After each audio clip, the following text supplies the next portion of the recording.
Greetings and welcome to my channel. In today's video, we will be discussing Pakistan's economic crisis and its future prospects. Pakistan is facing a severe economic crisis, with the rupee reaching an all-time low against the dollar, inflation skyrocketing to a record high of 36.4%, and a significant balance of payments deficit that necessitates external funding. Additionally, Pakistan is currently in a deadlock with the International Monetary Fund, IMF, which has postponed the disbursement of a crucial $1.1 billion tranche of a $6.5 billion bailout package authorized in 2019. A team from the IMF is scheduled to arrive next week to examine Pakistan's financial plan for the upcoming fiscal year and ensure that the government is committed to the agreed-upon path of fiscal consolidation. The IMF is urging Pakistan to undertake reforms such as removing caps on the exchange rate, levying taxes, increasing energy tariffs, and reducing subsidies. These measures are intended to reduce the fiscal deficit, raise revenue, enhance competitiveness, and strengthen social safety nets. However, the government is hesitant to adopt these reforms, fearing a backlash from the public and opposition parties, particularly as the country prepares for elections later this year. Furthermore, the government contends that it has already taken all of the necessary steps to unlock the funding and that external financing is the final hurdle in the deal. Although Pakistan has received some pledges of assistance from allies such as China, Saudi Arabia, and the United Arab Emirates, which would cover a portion of the funding gap, they are insufficient to stabilize the economy and avoid defaulting on debt obligations.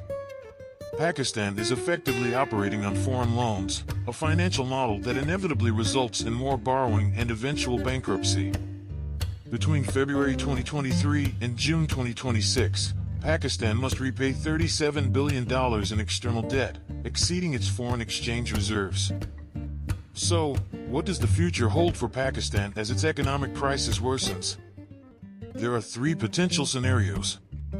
The first possibility is that Pakistan reaches an agreement with the IMF and resumes the bailout program.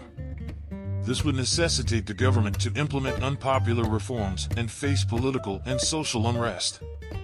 However, it would provide some relief to the economy and restore investor confidence.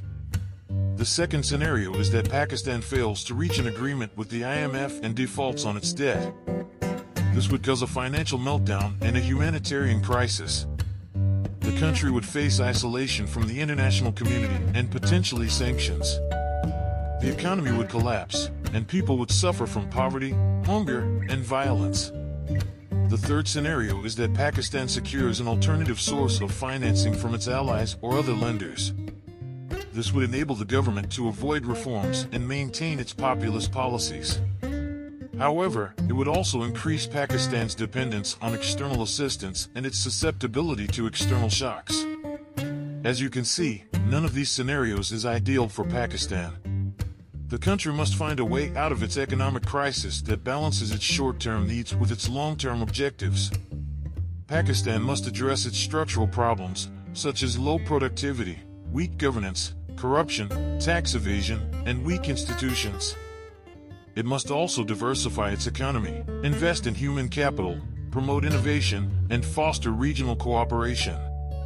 Pakistan has a lot of potential, but it also faces significant challenges. Its future depends on how it handles its economic crisis. I hope you enjoyed this video and learned something new. Please like, share, comment, and subscribe for more videos on Pakistan and other topics. Thank you for watching, and I'll see you next time.